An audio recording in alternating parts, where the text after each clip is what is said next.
अस्सलाम वालेकुम। आज मेरे साथ एक ऐसे गेस्ट मौजूद हैं जिनकी शायद अब पाकिस्तान में कोई ज़रूरत नहीं है, क्योंकि जैसे कब्रिस्तान में डॉक्टर्स की कोई ज़रूरत नहीं होती, तो शायद अब पाकिस्तान को इकोनॉमिस्ट की भी कोई ज़रूरत नहीं है, क्योंकि जब मईशत ही नहीं बची तो इकोनॉमिस्ट बेचारे क्या करेंगे। Welcome to the show Ali Hasnain, बहुत शुक्रिया। Professor at LUMS. आप बच्चों को मुआशियात पढ़ाते हैं, आप फिर कनाडा शिफ्ट हो रहे हैं, कहाँ जा रहे हैं आप? मैं इतना मायूस हूँ जितना आप हैं। बड़ा सीधा सवाल कर रहा हूँ। इकोनॉमिक्स में, बिजनेस में, कॉरपोरेट्स में एक टर्म होती है गोइंग कंसर्न। ठीक है। Pakistan, are we a going concern Ali Hasnain? जिस तरह हम अभी अपनी इकोनॉमी चला रहे हैं, इससे पाकिस्तान मज़ीद कमज़ोर होता जाएगा। जब तक कि इसका कोई एंड नज़र नहीं आता कि कितना कमज़ोर होगा, ये दुनिया के सबसे कमज़ोर ममालिक में भी इसका शुमार बड़े आराम से हो सकता है। हम जिस तरह कोई चाहे वो नेचुरल कैलामिटी हो, आफात आएँ, या कोई जंग की हालत हो या लड़ाइयाँ हो, हम हर लिहाज से मसाइल को डील करने में कमज़ोर होते जाएंगे। तो उस लिहाज से तो गोइंग कंसर्न नहीं है। डिफ़ॉल्ट के भी करीब, जहाँ तक मेरी नाक़िस समझ है, हम डिफ़ॉल्ट के भी करीब इसीलिए आए हैं कि हमने अपनी गवर्नमेंट को और अपनी इकॉनमी को सस्टेनेबल तरीके से नहीं चलाया। लेकिन एक आम इंसान के लिए पाकिस्तान, मेरा ज़ाती ख़्याल ये है कि हम पाकिस्तान को ठीक करने पे आएँ तो अभी भी कोई रुकावट नहीं है कि हम ठीक ना कर सकें। चाइना है, सऊदी अरेबिया है, यूएई है, ये तमाम ममालिक तो वो थे, इनको तो हम एक मिस्ड कॉल करते थे रात के 2 बजे और ये हमारे मसले हल करते थे। ये इस दफ़ा हुआ क्या है अली? ये दे आर जस्ट, ये तो बहुत ही बेवक़्वती और कम मायगी का एहसास हो रहा है इस दफ़ा तो। अच्छा, वो रहीम यार खान आए शिकार खेलने, वो इस्लामाबाद नहीं आए, हमने तो छुट्टी का भी ऐलान कर दिया था। बहुत मज़े की बात है, बहुत मज़े की बात है। पाकिस्तान की जो ये तारीख़ है ना, 47 ऑनवर्ड्स, इसमें आपको कई ऐसे पॉइंट नज़र आते हैं जिसके अंदर हमें हमारी बुरी हैबिट्स को इनकरेज तो शायद नहीं किया गया, लेकिन उनको टॉलरेट किया गया। अयूब ख़ान के ज़माने में हम कोल्ड वॉर में उनके हामी थे बमुकाबिल इंडिया और रशिया के। बिल्कुल ठीक है, खारियाँ का कैंट अमेरिकन ने आके बना के दिया। बिल्कुल ठीक। चक येगर, जो कि first man to break the sound barrier, वो मुझे याद नहीं है 65 में या 71 में एक जंग में वो सरगोदा एयरबस में पोस्टेड था to train Pakistani pilots. Wow! हमें लेटेस्ट जहाज़ दिए गए, सेबर उस ज़माने के, वो सब। और इसी तरह हमें इकोनॉमिक बेनिफिट्स बहुत ज़्यादा दिए गए। ठीक है, क्योंकि हम अलाइन हुए इनके साथ। जब आपके पास वो पैसे आए, डॉलर्स ईजी आए, ईजी मनी को आप इजीली खर्च भी देते हैं, हमने वो खर्चा।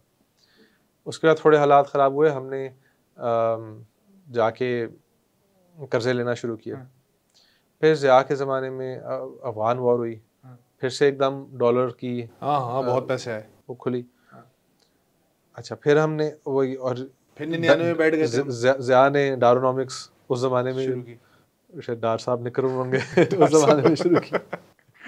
उसके बाद मुशर्रफ साहब के ज़माने में फिर डॉलर, और मुशर्रफ साहब के ज़माने में Fulbright programme was the largest in the world, Pakistan का। वाओ! डॉलर खुले हुए थे। और उसके बाद 2013 में सीपेक आया। तो ये कम से कम 4 ऐसे इंस्टेंसेस हैं जहाँ दुनिया की एक बड़ी कुव्वत ने पाकिस्तान के ऊपर दस्ते शफ़क़त रखा। दस्ते शफ़क़त, तो मैं कहने लगा था, मैं नहीं कहूँगा, अच्छा, क्योंकि उन्होंने अपने मुफादात परस्ती में, अच्छा शफ़क़त नहीं थी वो। शफ़क़त तो नहीं थी, ज़ाहिर है काम कोई को। कोई भी, ना हमारा काम है दूसरे के लिए शफ़क़त ठीक है, ठीक है, दिखाना। उन्होंने अपने काम के लिए, लेकिन उन्होंने हमें मौके दिए, ठीक है। और वो उन मौक़ों में हमारे रूलर्स ने वो फैसले नहीं किए जो करने चाहिए थे। अभी और हुआ क्या कि उससे हमें आदत पड़ गई है कि यार हम अपने आप को गलत तरीके से चला रहे हैं। हम इंपोर्ट ज़्यादा, ये आपके घर के अंदर आपकी आमदन से आप डबल खर्च रहे हो, कितने दिन चला लेंगे? अगर आपके फैमिली जो है वो आपको उधार देते रहे, तो जितने साल देंगे उतने साल आप चलाते होते हैं ना, कोई ऐसा रिश्तेदार होता है ना कि एक आता है, हर फिर कारोबार कर रहा हूँ, अब ये दुकान खोल रहा हूँ, फिर बैठ गई उसकी दुकान। अगर आप करें, अगर उसी को आप शुरू के अंदर मना कर दो। और IMF की जो आपने बात की, IMF ने उन वक्तों पे ज़्यादा आराम से हमें पैसे दिए जब जियोपॉलिटिकली हम उनकी साइड पे थे, या पॉजिटिव, वो उनके इंटरेस्ट अलाइंड थे। अजीब। ठीक है। बेनज़ीर भुट्टो, खैर ये शायद आप अगले प्रोग्राम में करना चाहिए, बट बेनज़ीर भुट्टो IMF के पास गई, तो जो उनका वर्ल्ड बैंक, IMF या वर्ल्ड बैंक मुझे याद नहीं, उनके डायरेक्टर ने उनसे एक चाय की प्याली पीने के बाद $50 मिलियन अपने हाथ से ऐड किए to the program and said चलो ये मेरी तरफ से, ठीक है, ये माहौल था। आप बहुत ही अहम बात कर रहे हैं अली, इस वक्त आप ये कह रहे हैं कि ये पैसे मिलते इस वजह से नहीं थे कि हम कोई बहुत अच्छे बच्चे थे, पैसे इस वजह से कि उनको हमारे साथ इंटरेस्ट था। तो क्या आप ये कह रहे हैं कि इस दफ़ा ज़्यादा यतीमी का एहसास इस वजह से है कि किसी को हमसे कोई काम नहीं है? बहुत अच्छी बात है ये बिल्कुल आप सही कह रहे हैं। मेरा यही ख्याल है। देखिए ये बात काफ़ी वेल अंडरस्टूड है कि IMF के ऊपर एक वाशिंगटन DC का यानी अमेरिका का एक इन्फ्लुएंस है, बिल्कुल ठीक है। जब उसके मफादात में होगा कि किसी मुल्क को स्पेशल, जिस तरह आजकल यूक्रेन का हुआ है, बिल्कुल कर रहा है, तो यूक्रेन टेक्निकली पूरा उतरा प्रोग्राम पे कि नहीं, उनको पैसे दिए जाएंगे, किसी ना किसी तरह दिए जाएंगे। हमें भी पेरिस क्लब आपको याद होगा 10 साल पहले दिए जा रहे थे। अभी पाकिस्तान उनके इंटरेस्ट में नहीं है, तो अभी IMF को कहा जा रहा है कि सीधी तरह जितना ये कह रहे हैं ऑफिशियल तरीके से रहो। तो लेकिन इसमें हमारा फ़ायदा है, यही तो फ़ायदा ये है कि हमें आदत पड़ गई थी पिछले 70-80 साल में कि हम गैर जिम्मेदारी से अपने आप को मैनेज करें, और हमें कभी उसका नेगेटिव साइड डायरेक्ट तरीके पे भुगतना नहीं पड़ा, यानी क्राइसिस में नहीं भुगतना पड़ा। हमने उसको आहिस्ता आहिस्ता निकाल लेता था। नहीं, लेकिन ये तो आपने IMF का बता दिया, समझ में आ गया, बहुत बिल्कुल मुझे बात समझ में आ गई। ये China, Saudi Arabia, Qatar, UAE, Baradar इस्लामी ममालिक, बिल्कुल ठीक। अच्छा, चाइना एक इंटरेस्टिंग है, पहले बाकी सब की बात करें, पहले बरादर इस्लामी ममालिक की बात कर लेते हैं। देखिए हमारे सिस्टम जो है वो लीक करता है, डॉलर लीक कर रहा है, हमारे पास डॉलर नहीं है हमेशा, क्योंकि इंपोर्ट आपकी ज़्यादा एक्सपोर्ट कम है। तो आप क्राइसिस में रहते हैं। आपने जिस तरह 23 IMF प्रोग्राम्स में गए, उतने ही कोई 23-24 दफ़ा आप बाकी सबके पास गए। अब जब आप हर दफ़ा जाते हैं, हर दफ़ा वो आपसे कोई ना कोई अपना इंटरेस्ट, जाहिर है उनकी भी डीलिंग्स है ना, वो ये तो नहीं है कि वो आपको वैसी करे। तो आपने उनके साथ कोऑपरेशन पहले की, उनको आपने उनकी एयरलाइंस चला के दी, जो भी आपके उनके साथ थी, उनकी मिलिट्री फोर्सेस में आपका वो भी क्विड प्रो को टाइप का ही था, मतलब उन्होंने भी कुछ दो और कुछ लोगों की बुनियाद पे ही पैसे मिलते थे।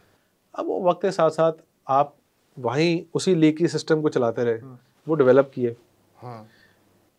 अब आप उनके पास गए 2019 में और आपने कहा हमारे पास बड़ा क्राइसिस आ गया। आपको याद होगा जब आपका डॉलर 100 से एकदम झटके से ऊपर गया था, जो MBS आया, आप गए, आपने कहा जी मेरे पास क्राइसिस आ गए, हम कुछ मदद करो। उन्होंने आपको मदद की। आपने एक भी चीज़ ठीक नहीं की अपने घर में, और 3 साल बाद आप जाके कह रहे हैं फिर क्राइसिस आ गया, कुछ पैसे दे दो। वाह, तो आप किस मुंह से जाते हैं? ठीक है। और मुझे शर्म आ रही है आपकी ये बातें ना आप सबसे एक बहुत अहम चीज़ है, और इसके अंदर बहुत अफसोस के साथ हमारे जो मसाइल हैं वो मुझे बयान करने की ज़रूरत नहीं कि क्या हमारी रीसेंट हिस्ट्री में क्या हुआ। हमारी कोई हुकूमत 5 साल कंप्लीट नहीं कर रही। जब 5 साल कंप्लीट नहीं कर रही, अब सियासतदानों में भी ये खौफ है कि यार कंप्लीट नहीं करेंगे, तो वो सारा वक्त ये सोचते रहते हैं यार अवाम को हर मिनट तसल्ली कैसे देनी है। अवाम को हमने रिलीफ की वो नशे पे ऐसे चढ़ा दी है कि अभी देखो मैं इस महीने तो मैं पैसे दे रहा हूँ, ये ना सोचो 10 साल में क्या होगा। और वो क्यों नहीं बात कर रहे? क्योंकि उन्हें खुद जब नहीं पता कि उनकी हुकूमत होगी कल की कि नहीं होगी। जो मेरा नेक्स्ट सवाल है कि देखें, लोग कहते हैं कि IMF is the lender of last resort. जैसे अस्पताल में ICU होता है तो माली मामलात के लिए IMF होता है। बिल्कुल ठीक है, इस वक्त तो जो भी वो कहेगा मान लेना चाहिए, क्योंकि आपके पास कोई और गुजारा है नहीं। क्या करेंगे आप? एक तो ये कि क्या IMF के अलावा कोई गुजारा है इस वक्त या नहीं है? इसको जल्दी से इसका जवाब दे दें, फिर मैं आगे बिल्कुल नहीं है। चले आगे बढ़ते हैं। चले, ये तो मान लिया, लेकिन सवाल ये पैदा हो रहा है कि हम 23 बार शायद, एम आई राइट, 23 टाइम्स, 23 मरतबा हम IMF के दरवाजे पे जा चुके हैं। दुनिया में किसी भी मुल्क से ज़्यादा है शायद, अगर आप मुझे दुरुस्त कीजिएगा अगर मैं गलत कह रहा हूँ। 23 बार जा चुके हैं और हालत बिगड़ती जा रही है। तो क्या IMF के पास कोई इलाज हमारा है भी? क्योंकि बीमार हुए जिसके सबब कहीं उसी के लड़के से दवा तो नहीं ले रहे। देखें, IMF की जितनी मैंने आज तक पॉलिसीज़ देखी हैं, मैंने आज तक कभी IMF के साथ काम नहीं किया, ठीक है, लेकिन उनकी जो पॉलिसीज़ देखी हैं, मेरी ना के समझ में तो कोई ऐसी चीज़ नज़र नहीं आई मुझे कि जिसमें IMF ने हमें कोई गलत आइडियाज़ दिए हों, कोई इर्रेशनल या ऐसे कोई जो कह लें आप जिसमें उनकी नीयत ख़राब हो, ऐसा कोई पॉलिसी सजेशन दी हो। हम IMF को तब नहीं बुलाते जब के हालात स्टेबल होते हैं, बल्कि इनफैक्ट हम उनके साथ मुआहदे करके कि हम अपने आप को बेहतर चलाएंगे, पहले उन मुआहदों की खिलाफ वर्जी करते हैं। हर बार हमने तकरीबन, मेरा ख्याल है हर बार एक दफ़ा शायद प्रोग्राम कंप्लीट किया, हमने तकरीबन हर दफ़ा IMF के को किए हुए वादे जो हैं वो तोड़े हैं। डॉक्टर साहब तब गिला करेंगे जब उसकी दवाई खाएंगे। सही है, ठीक है। अच्छा, दूसरी चीज़ क्या है कि IMF की रिस्पॉन्सिबिलिटी पाकिस्तान नहीं है, ठीक है, पाकिस्तान की रिस्पॉन्सिबिलिटी पाकिस्तान है। ठीक है। आपने 2 साल का जिक्र किया कि 2 साल में बड़ी बुराई हुई है, लेकिन क्या वाकई हम ये 23 बार जा चुके हैं? कोई मतलब सबसे जो इम्पोर्टेंट बात है कि ये इतनी ज़्यादा तबाही, ये 2 साल जैसे ये असल क्या फंडामेंटल रीज़न क्या है? ये मरीज़ ये बार बार ICU में क्यों जा रहा है? इसके ब्लड में कोई प्रॉब्लम है, जेनेटिक डिसऑर्डर है, क्या प्रॉब्लम है मरीज़ के साथ? आदतें ख़राब हैं, सिगरेट पीता है, ये बेहतर है। देखिए, जेनेटिक जो होता है ना, वो अल्लाह ताला की तरफ से, ठीक है। तो ऐसा आप जेनेटिकली तगड़ा है मर्द, ये बंदा पेशेंट, ना तकड़ा है ना हल्का है, ठीक है, हम इंसान हैं, ठीक है, पूरी दुनिया में इंसान होते हैं, ठीक है। कोई ऐसी वजह नहीं है कि हम इस तर्ज में चल रहे हैं जिसमें हम चल रहे हैं। मेरा ख्याल है 80s से ऑनवर्ड्स की जो डेटा मैंने देखी है, हर महीने रुपये की वैल्यू डॉलर के मुकाबले में कोई 0.5% गिरती है कंसिस्टेंट हर महीने 1980 से, यानी 1980-1982-3 के अंदर डॉलर 14 रुपए का था। ठीक है, 14 रुपए का, 14-1 रुपए का था। सही है। आज पता नहीं कितने का है, क्योंकि समझ ही नहीं आ रही, लेकिन लेट्स से कि 250 का मान लेते हैं, 270 का, जी ठीक है, 270 का मान लेते हैं। तो अब हमारे लिए थॉट प्रोसेस 20 गुना डिवाइड हो गया, 20 गुना। अब हमें ये सोचना है कि ऐसे क्यों हो रहा है, राइट? और होता क्या है कि जब हमारे पास डॉलर, मैंने आपको पहले बताया कि डॉलर हमेशा शॉर्ट है, अब हम जाते हैं कर्जा लेकर आते हैं, डॉलरों में कर्जा लेते हैं, हमारे पास स्टेट बैंक के पास डॉलर आ जाते हैं।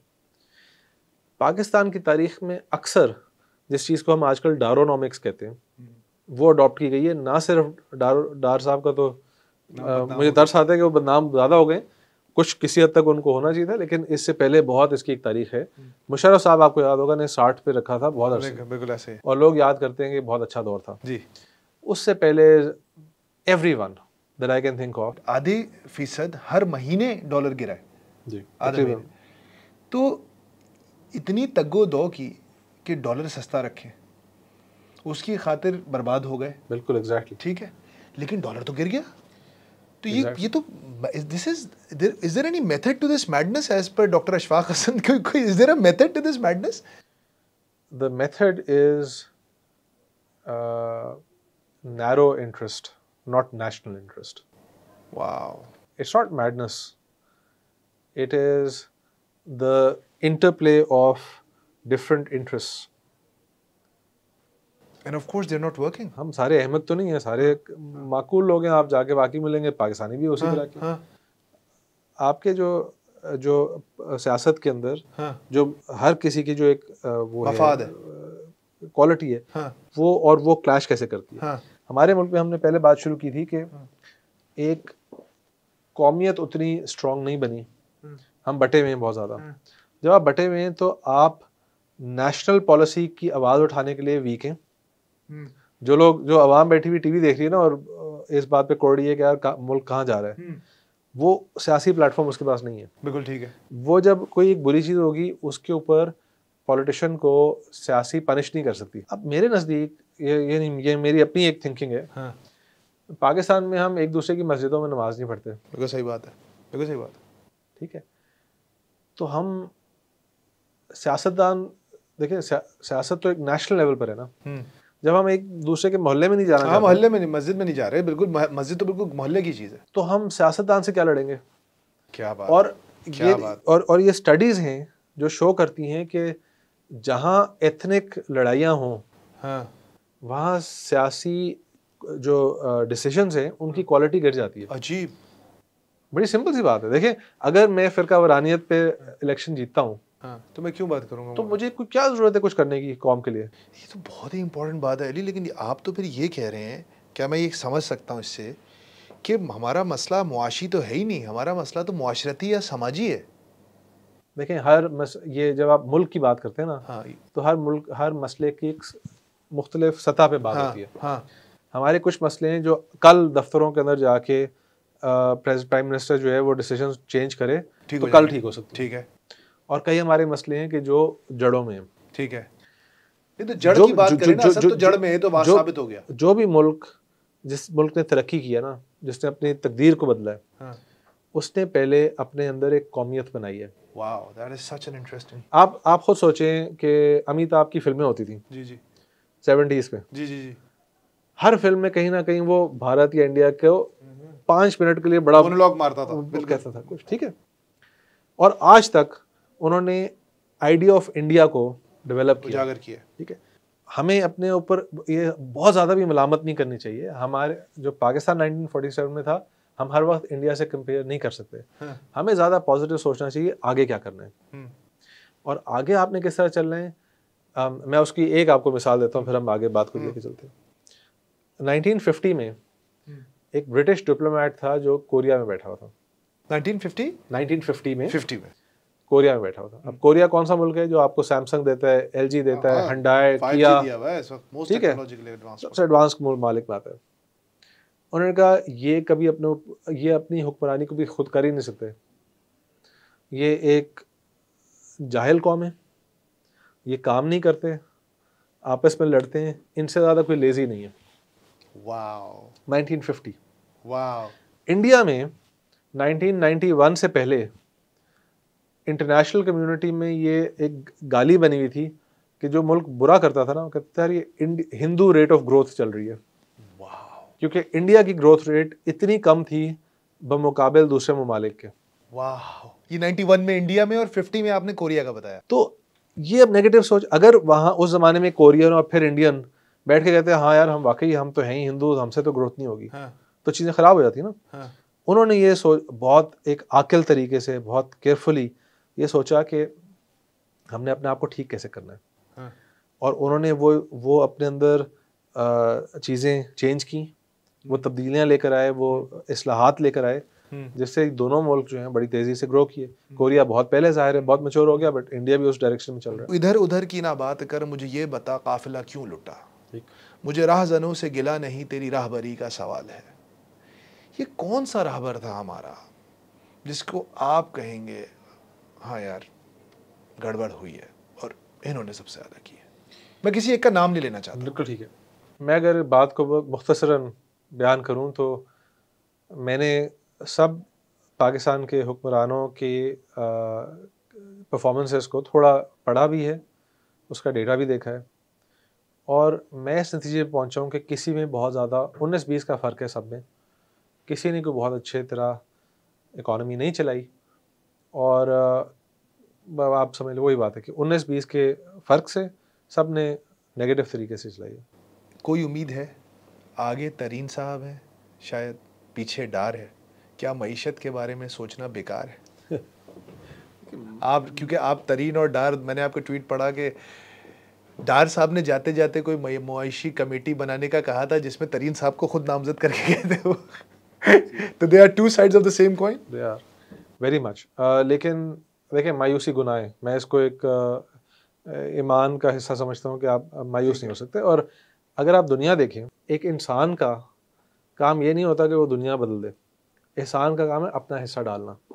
और हम सब का ये फ़र्ज़ बनता है कि चाहे पाकिस्तान जैसा भी हो जाए, हम अपना हिस्सा डालें और उसको पॉजिटिव हम किस तरफ डायरेक्शन में लेके जा सकते हैं। ये नहीं हो सकता, मतलब मैं जिस दिन अपनी कब्र तक पहुंचूंगा, पाकिस्तान थोड़ा सा 19-20 भी बहुत ज़्यादा है, एक कतरा बेहतरी की तरफ मैं छोड़ गया तो मेरा काम हो गया। अब अगर हम खुशकिस्मत हैं और ज़्यादा लोग हिस्सा डालें, मिल के करें, आपके सामने इंडिया है और हम इंडिया करते हैं। और मज़े की बात यह कि इंडिया और चाइना दो सबसे बड़े ममालिक जिनको हम एक को अपना सबसे अच्छा दोस्त और एक को सबसे बड़ा दुश्मन मानते हैं, दोनों के ऊपर हमारी नज़र होनी चाहिए। दोनों ने अपने आप को डेवलप किया। सही बात है। 77 में चाइना ने अपनी रिफॉर्म की है, 91 में इंडिया ने किया। दोनों की रिफॉर्म की अलिफ बे पाकिस्तान में नहीं पता लोगों को। एक माहिर मईशत अली हसनैन साहब की आपने टेक सुनी और इस गुफ्तगू का जो एंड हुआ है वो सबसे अच्छा था। आई नो इस वक्त हर कोई पाकिस्तान छोड़ के जाना चाह रहा है और हर कोई सोच रहा है कि यार इस मुल्क में कुछ भी नहीं है और पाकिस्तान से ज़िंदा भाग।